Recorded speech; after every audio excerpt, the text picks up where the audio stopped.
जीवन का प्राप्तव्य, जीवन की निर्मलता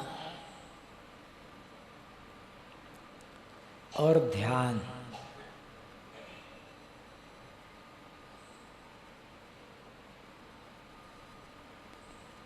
इन सब के संबंध में मैत्रेय उपनिषद में एक मंत्र कहा गया है, अभेद दर्शनम ज्ञानम ध्यानम निर्विषयम मनः असनान मनोमलम त्यागम शौच इंद्रिय निग्रह। चार बातें इस मंत्र में बताई गई है।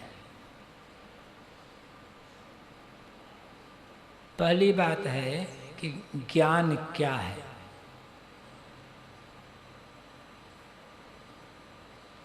ज्ञान के बहुत सारे क्षेत्र हैं, आयाम हैं।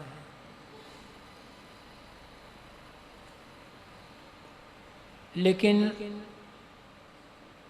वह ज्ञान असली ज्ञान है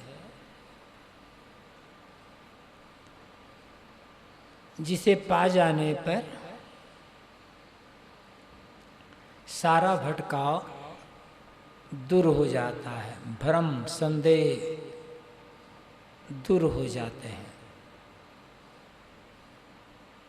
हर मनुष्य को हर समय यह आभास होता रहता है कि मेरा कुछ खो गया है। जो सामान्य लोग हैं, जिन्हें दरिद्र गरीब कहा जाता है, जिनके पास जीवन निर्वाह की सुविधाएं नहीं के बराबर हैं, उनके मन में खटक होती हो तो बात स्वाभाविक जान पड़ती है। लेकिन जो लोग हर प्रकार से संपन्न हैं, सारे बाह्य वैभव और सुविधाओं से संपन्न हैं, उनके मन में भी खटक बनी रहती है कि मेरा कुछ खो गया है। और इसलिए बाह्य दृष्टि से सब प्रकार संपन्न होने के बाद भी वे अंदर से अशांत, क्लांत, दुखी रहते हैं।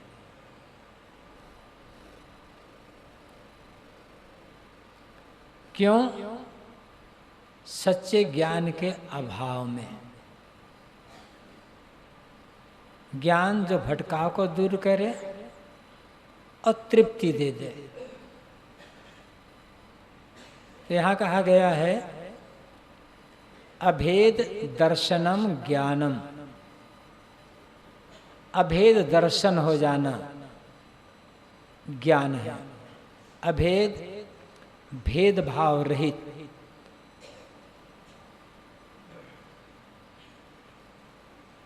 लेकिन अभेद का अर्थ क्या है, ये समझना होगा। अभेद को लेकर भी ज्ञान के क्षेत्र में बड़ा भ्रम है।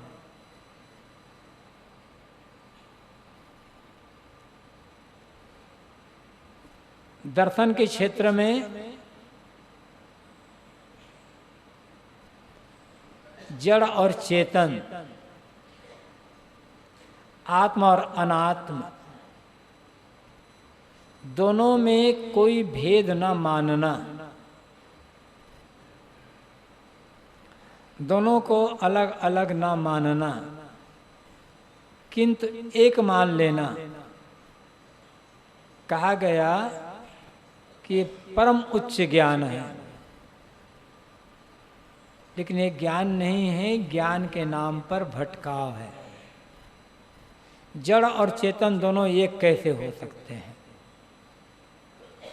आत्मा और अनात्मा दोनों एक कैसे हो सकते हैं? कुछ तो ऐसा है जो हमारे दुख का कारण है। हम दुखी हैं, पीड़ित हैं, बंधन में हैं, तो क्या है वो बंधन का कारण, दुख का कारण?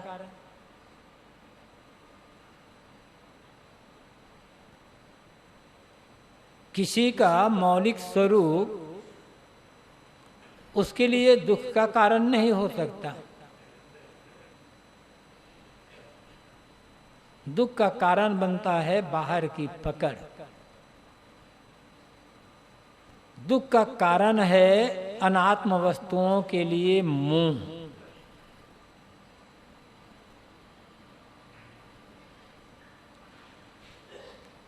अनात्म का अर्थ ही होता है जो आत्म ना हो, अपना ना हो, स्व ना हो, हमसे अलग हो। अब जो हमसे अलग है वो हमारा स्वरूप कैसे हो सकता है?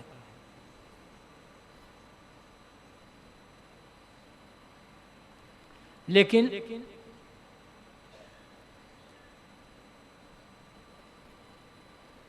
ये मान लिया गया कि आत्मा और अनात्म एक ही है, दोनों में भेद करने को अविद्या कहा गया।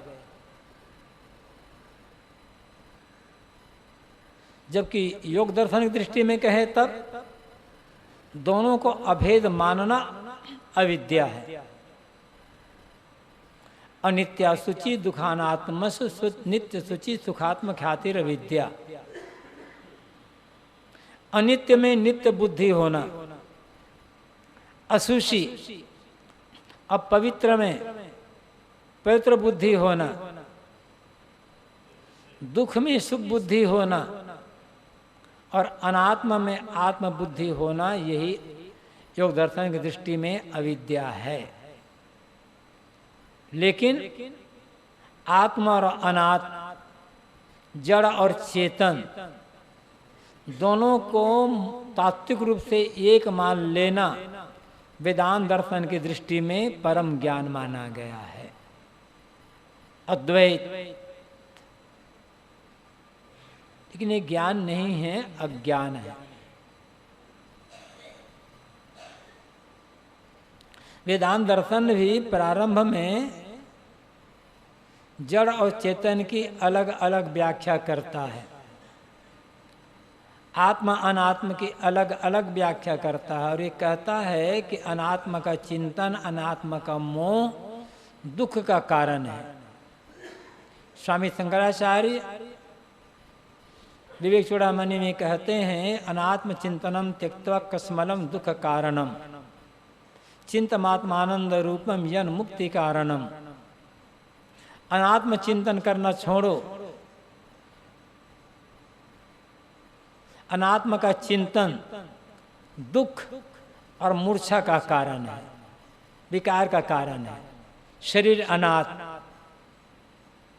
शरीर संबंधी जो भी प्राणी पदार्थ जो हम देखते हैं सब अनात्मा है, और जितना उनका चिंतन करेंगे कश्मल आएगा, मूर्छा आएगी,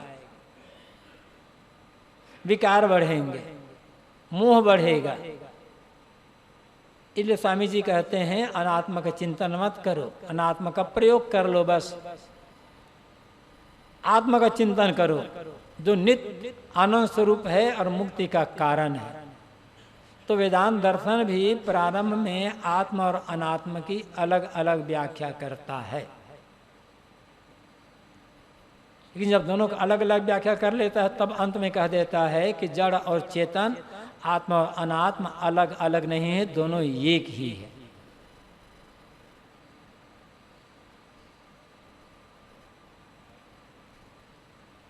फिर भ्रम में पड़ जाना होता है। यहां जो कहा गया है अभेद दर्शन, उसका अर्थ अलग है। अभेद दर्शन का अर्थ जड़ और चेतन को एक मानना नहीं है। सांच और झूठ, अमृत और विष,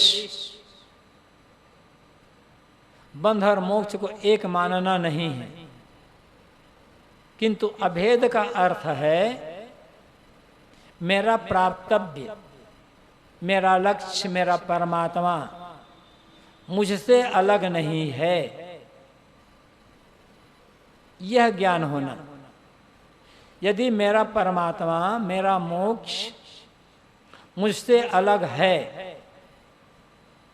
तो मिलेगा और छूट जाएगा, तो दूरी सदैव बनी ही बनी रहेगी। दो भिन्न गुणधर्मी पदार्थों को आप एक में सर्वथा मिला नहीं सकते हैं।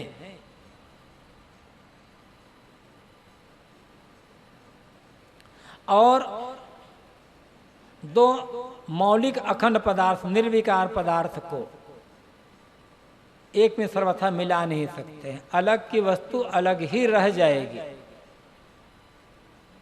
पानी में मिट्टी को आप घोल दें, लगेगा कि मिट्टी पानी में मिल गई, लेकिन छोड़ दें परिणाम क्या होगा? मिट्टी नीचे बैठ जाएगी, पानी ऊपर आ जाएगा। ऐसे छोड़ देंगे कुछ देर में धीरे धीरे वातावरण के प्रभाव से पानी सूखता चला जाएगा और मिट्टी शेष रह जाएगी। तो दो मौलिक पदार्थों को आपस में एक मिलाया ही नहीं जा सकता है। ऐसे ही मुझसे मेरा परमात्मा अलग है, मेरा मोक्ष अलग है, तो कभी उससे मेरे तात्विक मेल नहीं हो सकता। मिलेगा, मिलने पर भी दूरी बनी ही रहेगी और अंत में वियोग हो जाएगा। वह परमात्मा जो हमसे अलग है, मिला और छूट गया, तो इतना ज्ञान, ध्यान, त्याग, तप, वैराग करने का अर्थ क्या हुआ? दुनिया का नियम है, जो चीज मिलेगी वो छूटेगी जरूर। ऐसा कोई संयोग नहीं है जिसका अंत वियोग में ना होता हो। लेकिन परमात्मा और मैं एक ही हूं। मोक्ष मेरा ही स्वरूप है। मुझे पाना नहीं है कि समझना है जो बंधन के कारण हैं, उन कारणों को दूर कर देना है। सारे बंधन कट गए, शेष जो रह गया वो मोक्ष रह गया। इसमें पाना कहाँ है? तो अभेद दर्शन का अर्थ है मेरा लक्ष्य, मेरा परमात्मा, मेरा प्राप्तव्य, मेरी मंजिल, मेरा ब्रह्म, मोक्ष, शांति, सुख, कुछ भी कह लें, मुझसे अलग नहीं, मेरा अपना स्वरूप है।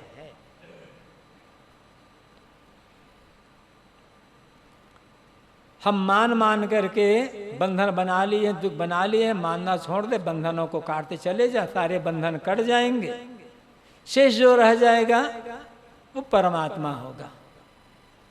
सबको छोड़ते जाए, छोड़ते जाए, छोड़ते चले जाएं, शेष जो रह जाएगा वो आपका अपना आपा होगा, वो आपका परमात्मा होगा, वो अलग नहीं है। यह ज्ञान हो जाना कि मेरा परमात्मा मुझसे अलग नहीं है, मेरा ही स्वरूप है, ये वास्तविक ज्ञान है। आत्मा क्षेत्रज्ञ उत्युक्त संयुक्त प्राकृत गुणै तेरे तो विनिर्मुक्ता परमात्मीति उदाहृता। महाभारत में वेदव्यास जी कहते हैं ये जो आत्मा है, जो जीव है, क्षेत्रज्ञ कहा जाता है। क्षेत्रज्ञ क्यों? प्रकृति के गुणों में बंधे होने के कारण, आबद्ध होने के कारण। क्षेत्रज्ञ का अर्थ होता है क्षेत्र को जानने वाला। क्षेत्र क्या है? शरीर और संसार। क्षेत्र का मतलब होता है खेत, मैदान, वो शरीर और संसार। क्षेत्रज्ञ इनका जानने वाला। प्रकृति क्षेत्र है, पुरुष क्षेत्रज्ञ है। गीता में भी एक अध्याय है क्षेत्र क्षेत्रज्ञ योग, विवेक योग, ऐसा कुछ। क्षेत्र, जहां तक जड़ का पसारा है सब क्षेत्र है। और जो जीव है वो क्षेत्रज्ञ है।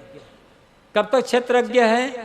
जब तक वो प्रकृति के गुणों में बंधा हुआ है, जब तक वो जड़ तत्वों से मोह कर रहा है, शरीर में बंधा हुआ, तब तक क्षेत्रज्ञ है। शरीर बंधन से मुक्त हो गया, क्षेत्रज्ञ ही नहीं रह जाएगा, स्वतः शुद्ध बुद्ध निर्मल निर्विकार हो जाएगा। तो आत्मा क्षेत्र की उत्युक्ता संयुक्त प्राकृतिक गुणे, प्रकृति के गुणों में आसक्त होने के कारण, बंधे होने के कारण इस आत्मा को, जीव को क्षेत्रज्ञ कहा जाता है। लेकिन तेरे तो विनिर्मुक्ता, उससे जब पूरी तरह से मुक्त हो गया, प्रकृति जाल से बिल्कुल अलग हो गया, तब परमात्मेति उदाहृता, उसी को परमात्मा कहा जाता है। शुद्ध हो गया, निर्मल हो गया, सारे बंधनों से रहित, कृतार्थ हो गया, परमात्मा है। जब तक मलिनता में डूबा है, विषयों के भोगों में डूबा हुआ है, तब तक आत्मा है, उन सबसे ऊपर उठ गया। परमात्मा पाना कहाँ था? तो अभेद दर्शन का अर्थ है मैं और मेरा प्राप्तव्य, मेरी मंजिल, मेरा गंतव्य, मेरा परमात्मा मैं ही हूं, मेरा ही स्वरूप है। ऐसा जान लेने पर भटकाव खत्म हो जाता, फिर पाने की इच्छा खत्म, रोना गिड़गिड़ाना खत्म, निर्भयता, निश्चिंतता, ठहराव आ जाता है। ध्यानम निर्विषयम मन, ध्यान क्या है? मन का निर्विषय हो जाना, विषय पदार्थ, संकल्प, स्मरण। अंतिम ध्यान, मन में किसी प्रकार का कोई विचार, संकल्प, स्मरण, यादगिरी का न रह जाना, मन का पूरी तरह से मौन हो जाना, ध्यान है। लेकिन एकाएक इस दशा में पहुंचा नहीं जा सकता, इसलिए शुरुआत में कोई आधार, सहारा, आलंबन लेना पड़ता है। जैसे कि ध्यान शिविर के प्रारंभ के दिनों में आपको बताया गया था कि सांस देखने के लिए, तो सांस देखना ध्यान नहीं है। ज्योति देखना, बिंदु देखना, अनाश्रवण करना,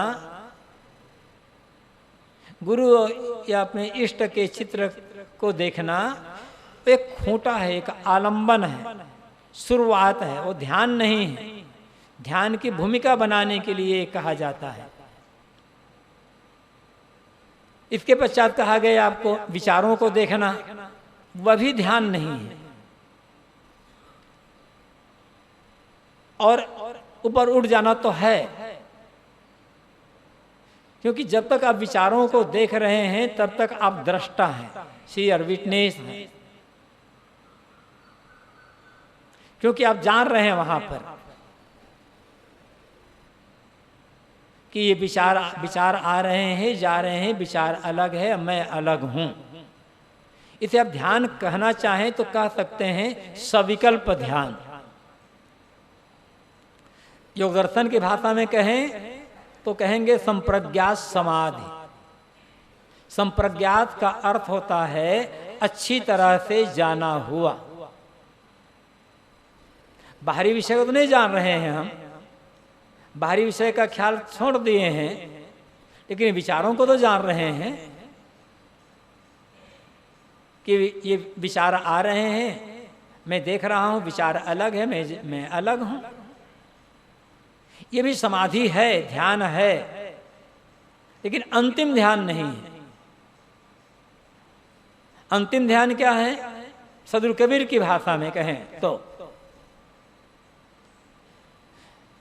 जिसे योग दर्शन में कहा गया है असंप्रज्ञात समाधि, निर्विकल्प, निर्विचार समाधि। उसी को सदगुरु कबीर ने सहज समाधि या सहज ध्यान कहा है, जहां कोई विचार नहीं है, एब्सेंस ऑफ थॉट्स, कोई विचार नहीं है, अंतिम ध्यान है। पैर में कांटे चुभ गए हैं और चुभ करके कांटा दर्द कर रहा है, दर्द दे रहा है, तो पैर में चुभे हुए कांटे को निकालने के लिए एक दूसरे मजबूत कांटे की आवश्यकता होती है। उस कांटा के माध्यम से, उसके आधार से पैर में चुभे हुए कांटे को निकालकर हम फेंक देते हैं, और उस कांटे को भी फेंक देते हैं जिससे कांटा को निकाला गया है। ऐसे ही जो गलत विचार, विकारात्मक और नकारात्मक विचार के कांटे जो मन में चुभे हुए हैं, उन कांटों को निकालने के लिए अच्छे विचारों पे कांटे की आवश्यकता है। जब वो नकारात्मक, विकारात्मक और गलत विचारों पे कांटे निकल गए तो अच्छे विचारों पे कांटा को भी फेंक देना होगा। उसको भी पकड़े रहेंगे तो अपने आप से दूरी बनी ही रह जाएगी, वो ध्यान नहीं हो पाएगा। जब कोई विचार नहीं रह गया, कुछ जानना सुनना जहां रह ही नहीं गया, वह अंतिम ध्यान है, जिसके लिए छांदोग्य उपनिषद में कहा गया है, यत्र नानत्य पश्यति नानत शृणोति नानत विजानाति सब भूमा। जहां किसी को देखा नहीं जाता है, किसी को सुना नहीं जाता है, किसी को जाना नहीं जाता है, जानना, देखना, सुनना, सोचना, विचारना सब बंद, सब शांत, वो वास्तविक ध्यान है, वो आपकी दशा है, कुछ भी नहीं। यदा पंचावतिष्ठन्ते ज्ञानानि मनसा स बुद्धिश्चन विचेष्टति तमाहु परमाम गतिम। कठोपनिषद में इसको परम गति कहा गया है। जब ज्ञान की पांचों इंद्रियों के सहित मन और बुद्धि भी शांत हो जाए, वो परम गति है, वही परम ध्यान है। वहां पाना कुछ है नहीं, ध्यान में पाना वाना कुछ नहीं होता है। ये भ्रम में न रहे कि जब ध्यान लग जाएगा तो परमात्मा मिल जाएगा, परमात्मा के दर्शन हो जाएगा। जो मिलेगा आपसे अलग होगा ना, तो तभी ध्यान कहाँ होगा? देखोगे तो ध्यान कहाँ होगा? न वहां देखना है ना पाना है। ध्यान है सबको छोड़ देना। छोड़ते गए, छोड़ते गए, छोड़ते सब कुछ छूट गया, छोड़ने वाला शेष रह गया है। वहां पर मैं शेष बचा हूं, ये भाव ही नहीं होगा, क्योंकि जब मन ही नहीं रहेगा तब क्या होगा? इसलिए योग दर्शन में कहा गया, आत्मा भाव भावना विनिवृत्ति। मैं शुद्ध चेतन हूं, यह भाव ही वहां नहीं है, क्योंकि बिना मन के आप सोचोगे कैसे कि मैं शुद्ध चेतन हूं, मैं शुद्ध चेतन हूं, अजर हूं, अमर हूं, अखंड हूं। ये सोचना भी तो मन से हो रहा है। हाँ, इस भाव में मन है तो संप्रज्ञात समाधि है। वहां पर कुछ सोचना नहीं, क्योंकि सारा सोचना मन से होता है, और मन ही वहां विलीन हो गया, मन ही शांत हो गया, मन मौन हो गया। वो अमन दशा है। अमन जहां मन समाप्त हो चुका है, वही वास्तविक ध्यान है। ध्यानम निर्विषयम मन, मन का पूरी तरह से मौन हो जाना, संकल्प विचार रहित हो जाना, वास्तविक ध्यान। उसमें शेष अपना आपा रह जाता है। दुनिया रहते हुए भी समाप्त हो जाती है, नहीं रहते इसमें मानो उसके लिए। बाकी बिहार में दुनिया तो है, दुनिया पूरी समाप्त नहीं होगी, उसके लिए समाप्त हो जाए। जैसे गाढ़ी नींद, प्रगाढ़ सुसुप्ति में जब आप पहुंच जाते हैं, हम रोज सोते हैं, रोज का हमारा अनुभव है, जाग रहे हैं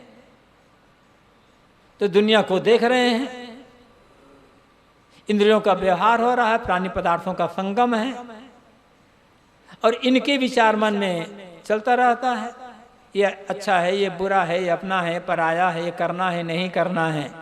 जब तक हम जागते रहते हैं तब तक मन के संकल्प चलते रहते हैं, मन में विचार आते रहते हैं। सो गए, अर्धनिद्रा में पहुंच गए, सपना में, तो वहां भी हम जागृत के संस्कारों को देखते रहते हैं। सपना में भी मन चलता रहता है, देखना सुनना सब होता रहता है, लेकिन स्वप्न भी समाप्त। गाढ़ी नींद, प्रगाढ़ सुसुप्ति, वहां कोई विचार नहीं है, कोई सोचना है। यदि कोई विचार है, कोई सोचना है, तो आपकी नींद नहीं लगी है।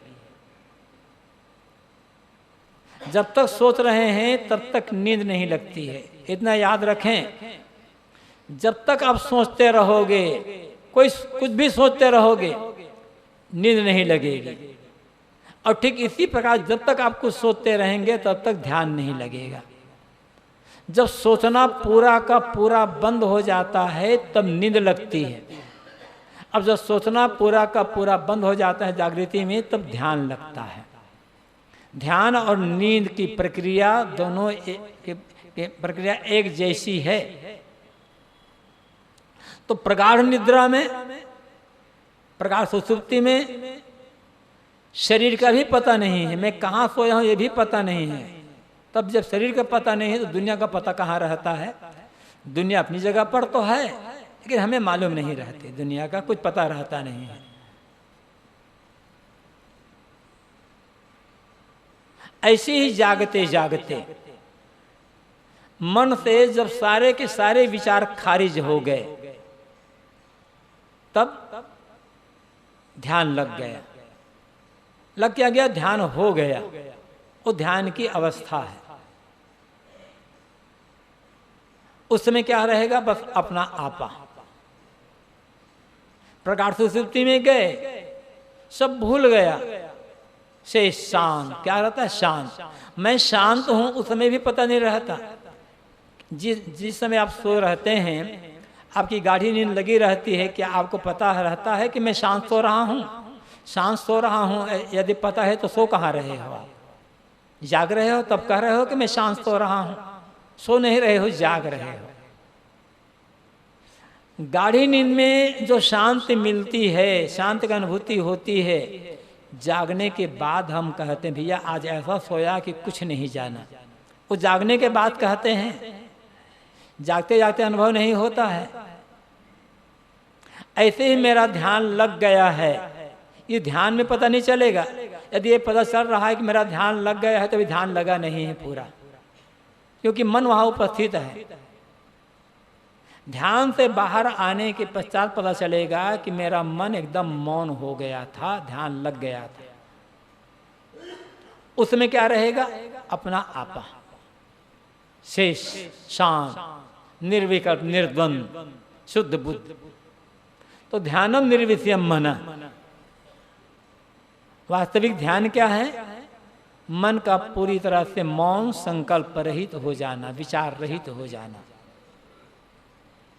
स्नान मनोमलम त्याग। हम रोज नहाते हैं, रोज स्नान करते हैं। क्यों स्नान करते हैं? शरीर के मैल को धोने के लिए। काम धाम करते हैं, चलते फिरते हैं, तो शरीर में धूल गर्दे आते जाते हैं, मैल गंदा चला जाता है, पसीना आ जाता है, शरीर गंदा हो जाता है। ना नहाए तो शरीर में बदबू आने लगेगी। अनेक प्रकार की बीमारियां घेर लेगी शरीर को। इसलिए स्वस्थ रहने के लिए और शरीर में जो धूल गर्दे मैल आदि जम गए हैं, पसीना आदि आ गया है, उस सब की सफाई के लिए हम रोज नहाते हैं।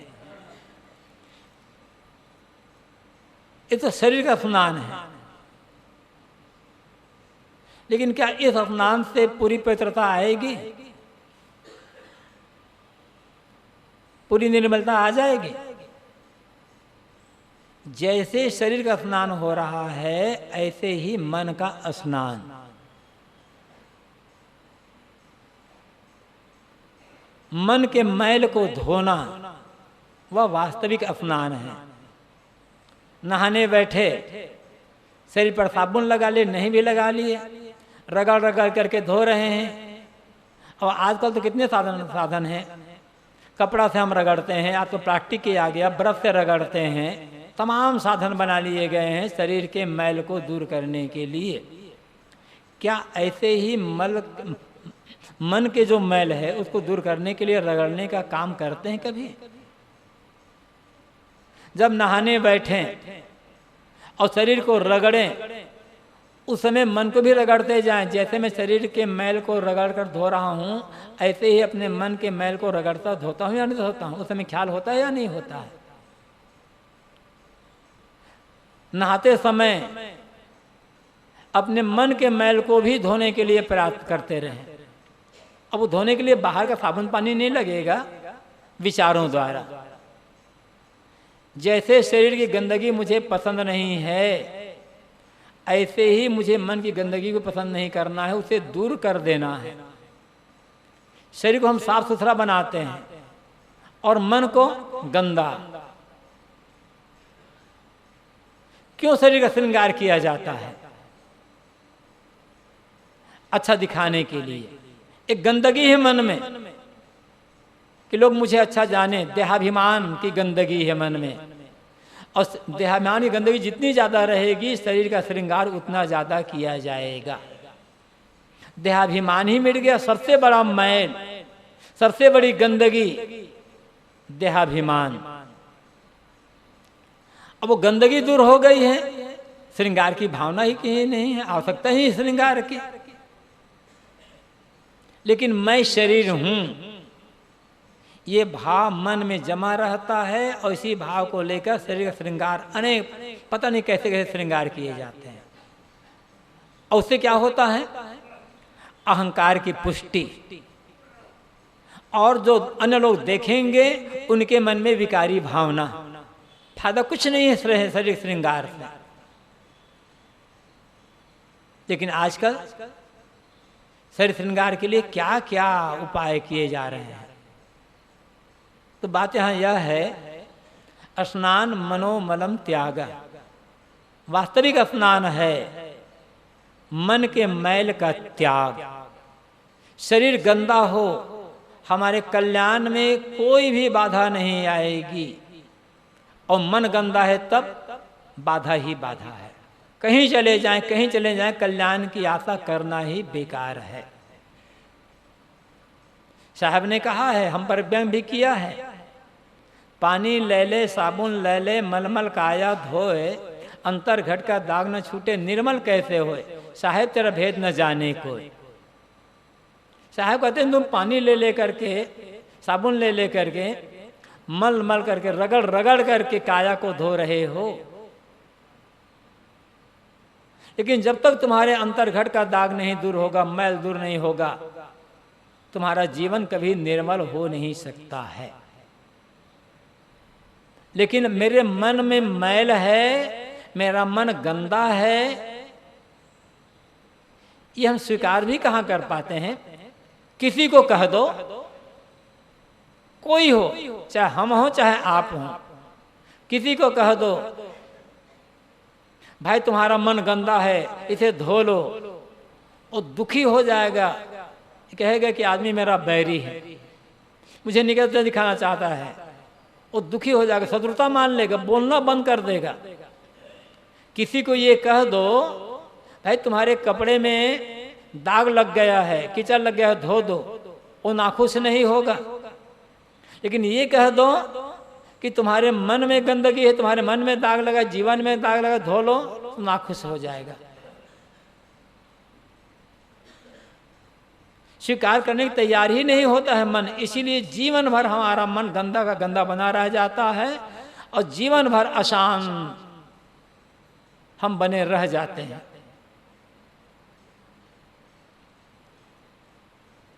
मन के मैल को धोना है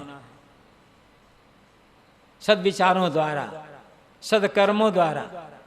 जितना हमारे विचार सुंदर बनते जाएंगे और कर्म आचरण सुंदर बनते चले जाएंगे, उतना उतना हमारे मन के मैल दूर होते चले जाएंगे। और मन का मैल दूर हो गया, दुख का कोई कारण ही नहीं रह गया, पीड़ा का बंधन का कोई कारण ही नहीं रह गया। और हर आदमी मन के मैल को धोने में सक्षम है, जो चाहे वो धो सकता है, कहीं भी रह करके धो सकता है। गंदे से गंदे जगह में बैठ करके भी मन के मैल को धो सकता है। और सावधान न रहे तब पवित्र जगह में रह करके भी हम मन को गंदा बना करके रख सकते हैं। जिसे भगवान का धाम, भगवान का घर, भगवान का मंदिर कहा जाता है, उस मंदिर में बैठ करके भी, उस पवित्र जगह में बैठ करके भी आदमी अपने मन को गंदा बना लेता है। यहां तक गुरु के पैर धोते समय भी, गुरु के पैर छूते समय भी आदमी मन को गंदा बना सकता है, कभी भी, कहीं भी, क्योंकि दृष्टि ही गलत है।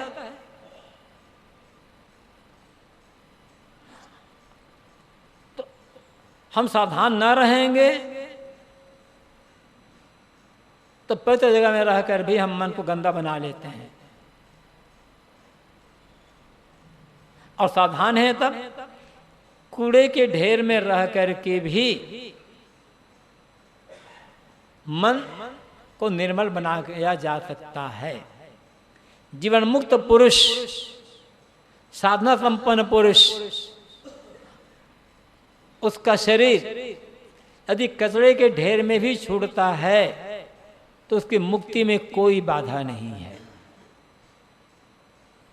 शरीर को उन्होंने पहले ही छोड़ दिया था, शरीर का मोह, वो तो प्रारब्धवश शरीर चल रहा था, उनके मन में गंदगी है ही नहीं, कूड़े ढेर में छूटे तो क्या फर्क पड़ता है।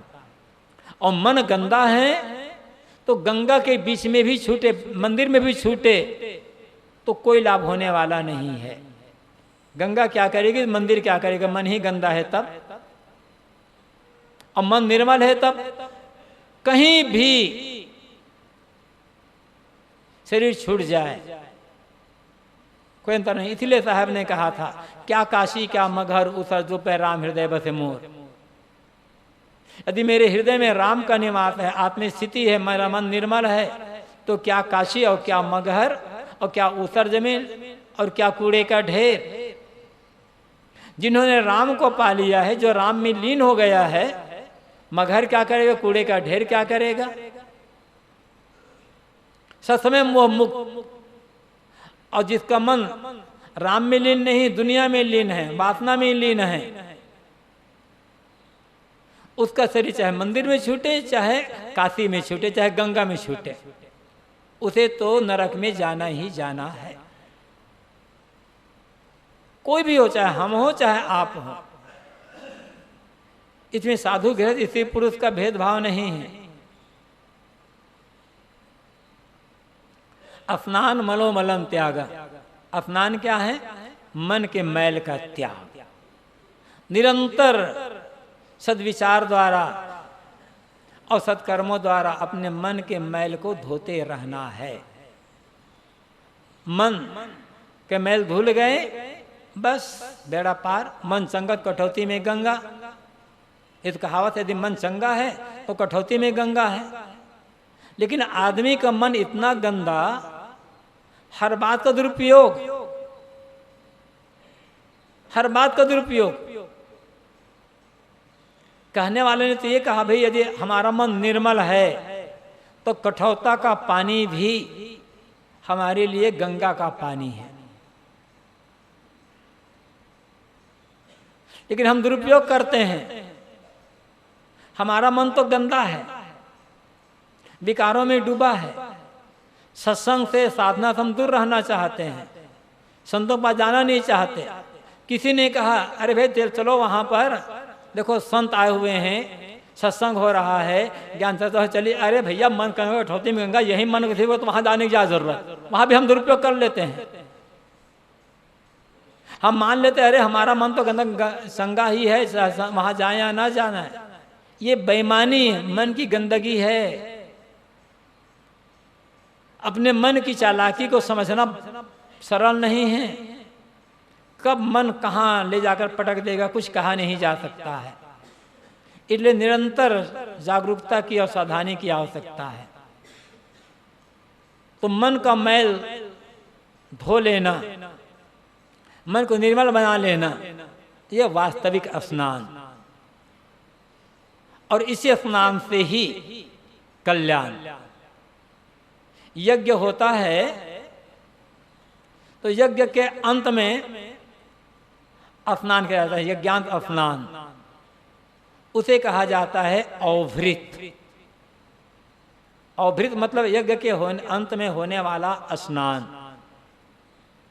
छांदोग्य उपनिषद में देवकी पुत्र कृष्ण को जीवन यज्ञ की दीक्षा देते हुए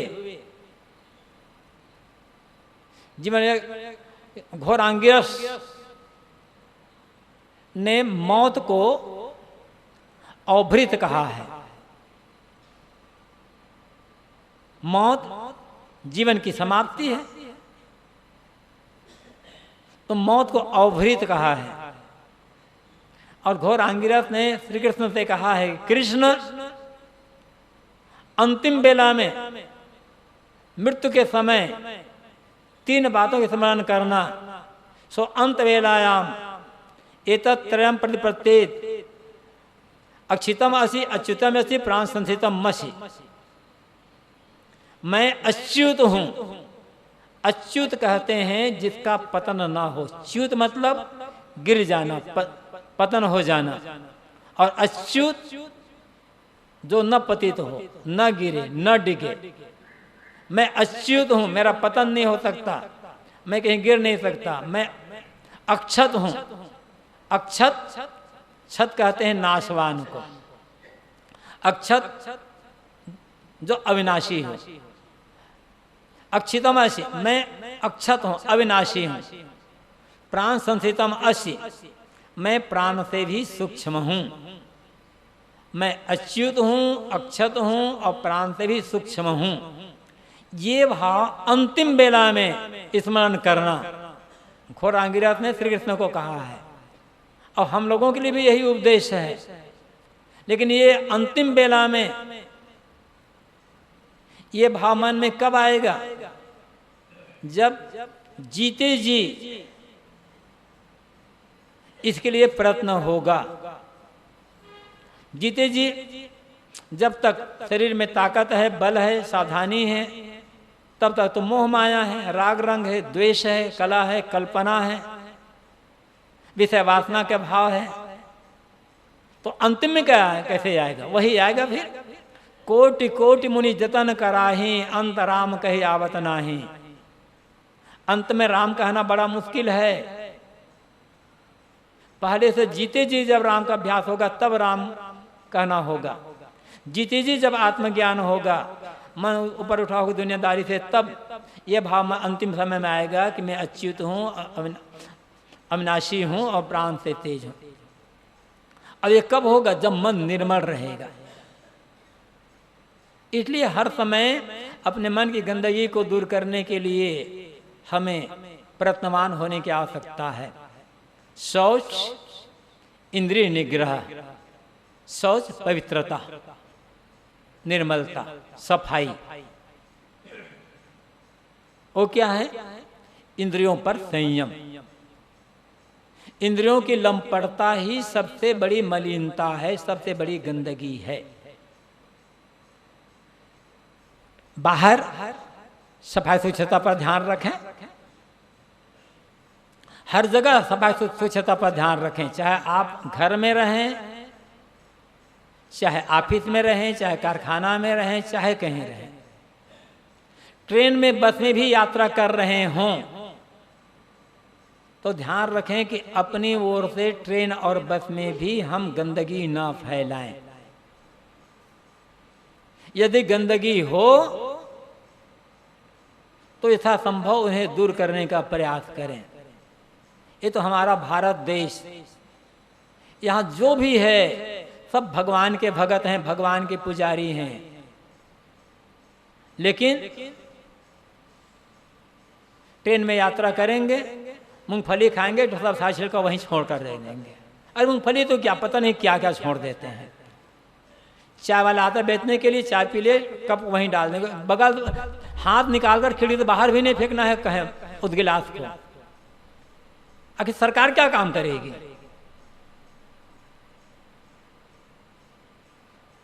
हम गंदगी फैलाना जानते हैं, गंदगी साफ करना नहीं जानते। और ट्रेन के शौचालय को तो देखना तो क्या लगता है कि पता नहीं क्या है। अच्छे अच्छे लोग सेकंड क्लास के एसी में जाओ, यात्रा करो, और उसमें कौन करे यात्रा करे? पैसा वाले लोग रहेंगे तो उन्हें पता नहीं है टट्टी कहाँ करना चाहिए, बट सोच गए बस वैसे पता नहीं। हमें हाथ धोते भी हैं कि पानी प्रयोग करते नहीं करते, बस वैसे वैसे आ जाते हैं। हर जगह गंदगी। खैर, तो हम जहां भी रहें, ट्रेन में हो, बस में हो, अपने घर में हो, पराये के घर में हो, कहीं कारखाने में हो, ऑफिस में हो, कहीं भी गंदगी नहीं फैलाए। एक बार मैं एक ऑफिस में गया था, 30-32 साल पहले पुरानी बात होगी। एक क्लर्क से बाबू से बात हो रही थी। अब पान खाने की आदत, तंबाकू खाने की आदत, पान मुंह में भरा भी है, बात भी कर रहे हैं। अब पान को तो पान का पीक जो रस आया तो निकल जाए पूरा, तंबाकू निकल तब तो होना नहीं है। तो मैं देखा तो पान खा रहे थे, अब थूक आया तो क्या करें, बगल में रखा था ना वो एक बाल्टी कूड़े रखने को, उसी में थूक दिया। अच्छा है, पढ़े लिखे लोग हैं ना, कहाँ जाए आखिर। ये भी नहीं है कि मुझे यहीं बैठना है, तो थूक रहा हूं, ये गंदगी मुझे मिल रहेगी, मक्खी भी बनाएगी, कीड़े उत्पन्न होंगे, ये भी नहीं सोचते हैं। और हर दफ्तर कि सीढ़ी का कोना तो कूड़ादान है, वो तो थूकने के लिए बनाया ही जाता है। और सब पढ़े लिखे लोग होते हैं, तो बाहर भी सफाई पर ध्यान रखो। शौच आप जाएं, शौच से आने के पश्चात कम से कम 2 बार या 3 बार आप साबुन से, हैंड वॉश से, मिट्टी से हाथ की सफाई हाथ जरूर धोएं। मैं ये नहीं कहूँगा कि आप खाने के पहले हाथ धो लो, क्योंकि खाने के पश्चात हाथ धोने के मतलब है क्या होता है। ट्रेन में आता है देखो, एक भी आदमी 100 में यदि 2-3 लोग भी हाथ धो लेते होंगे खाने के पहले, खाने के बाद, तो बड़ी बात है, उनको धन्यवाद देना चाहिए। घरों में भी लोग बैठे रहते हैं, पता नहीं क्या क्या छुए हैं, जूता खोले हैं, पेशाब गए हैं, क्या उठाए हैं, खाने के पहले हाथ धोना ही नहीं है। लेकिन मुझे लगता है ये लोग खाने के पहले और खाने के बाद जो हाथ नहीं धोते हैं, ये लोग आगा सोची है, भविष्य सोचने वाले हैं। जो आने वाली पीढ़ी उनके सोचने की पानी कमी होती जा रही, खाने के पहले हाथ धोए, हाथ में तो पानी खत्म हो जाएगा, इसलिए अपने आने वाली पीढ़ी के लिए बचा रहे हैं पानी ये लोग।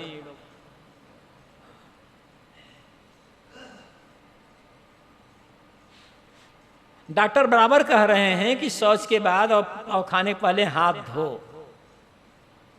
मेरा कहने का भाव यह है, हर जगह सफाई पर ध्यान दो। बाहरी सफाई जितना कर सकते हैं उतना करें, लेकिन वास्तविक सफाई क्या है? इंद्रिय निग्रह, अपने इंद्रियों पर संयम। किसी भी इंद्रिय का प्रयोग विकारी भावना से न करें, देखें, विकारी भावना से न देखें।